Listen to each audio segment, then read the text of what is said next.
Greetings and welcome to my video presentation on some basics of the t-test. My name is Fahima Basha. In this presentation, you will learn about the t-test, its purpose, when to apply it, as well as three types of t-tests, which are single sample t-test, independent sample t-test, and the dependent sample t-test. Before we begin, a little background about the t-test. It was introduced by William Seeley Gossett in 1908 for the quality of beer. He published his mathematical work under the name student. That's why the t-test is also called the student t-test. Here are some key terms that you need to become familiar with. Inferential statistics is used to make judgments of the probability about observations. The mean is the statistical average. The sample is a set of data collected from a statistical population. A population in statistics refers to the total set of observations that can be made. Assumptions. Statistical tests are performed based on assumptions. When these assumptions are violated, the result of the analysis can be misleading. The variance is the measure of the spread between the numbers in a set of data. The independent variable is the cause, while the dependent variable is the effect. A critical value is the point beyond which we reject the null hypothesis.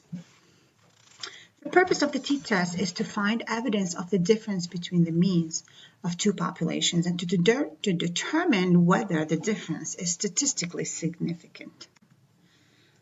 The following flowcharts help in deciding which test to use.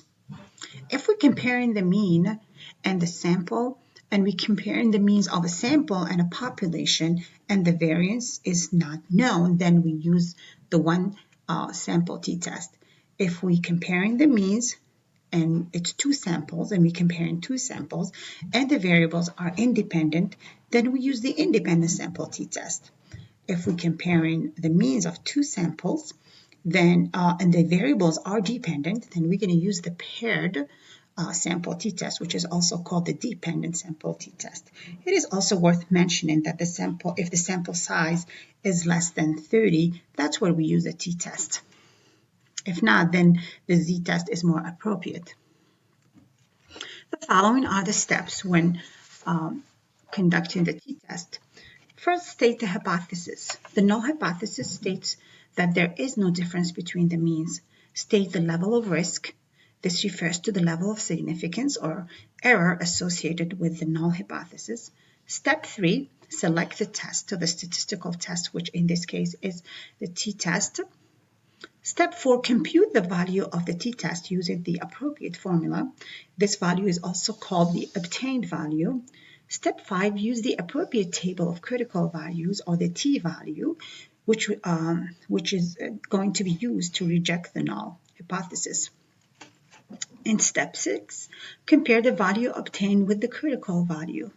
Finally, steps 7 and 8 is where the decision is made. If the value obtained is greater than the critical value, then the null hypothesis is rejected, while if the value obtained is less than the critical value, then the null hypothesis is the most logical explanation. There are three types of t-tests: single sample t-test, independent sample t-test, and dependent sample t-test. The following are the guidelines when choosing the independent t-test. So for instance, if we are comparing the means and we have we're dealing with two groups, then the t-test for independent sample is appropriate. Single sample t-test is used to determine if the sample comes from a population because it compares the single sample mean to the population mean. The formula is as follows. So we subtract the sample mean and the population mean, and we divide by the standard deviation over the square root of the sample size. The independent sample t-test evaluates the difference between the means of two unrelated groups. It is used to analyze a control and experimental group. In an independent sample t-test, two variables are needed. One is the dependent and the other one is the independent. Some assumptions must be made when conducting the independent sample t-test, which are assumptions of independence, assumptions of normality, and assumptions of homogeneity. The independent t-test formula is as follows. To compute it manually, you will need the mean for each group, the scores, as well as the number of scores in each group. The dependent sample t-test, which is also called the paired sample t-test, is used to compare two means from two related groups. It is used to determine if the mean difference between the two groups is 0. The assumptions that are made for the dependent sample t-test are the dependent variable must be continuous, the observations are independent from one another, and the dependent variable should be normally distributed, and the dependent variable should not contain outliers. The formula is as follows, where D is the difference between the groups and N is the number of pairs of observations.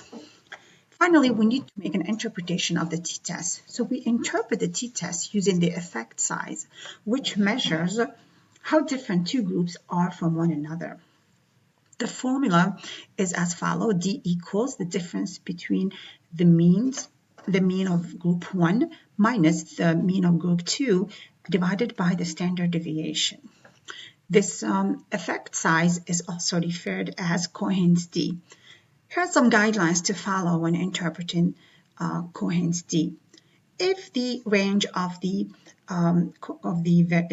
effect size is between 0.0 and 0.20, then the effect is small. A medium effect size ranges from 0.20 to 0.50. Anything larger than 0.5 or greater than 0.5 represents a larger effect size. If the effect size is 0, it means that there is no difference between the groups and that the groups tends to be similar. As the effect size gets larger, the lack of overlap or similarity between the group decreases. I think you're ready for some practice with SPSS. Tune into my next video. Thanks for watching.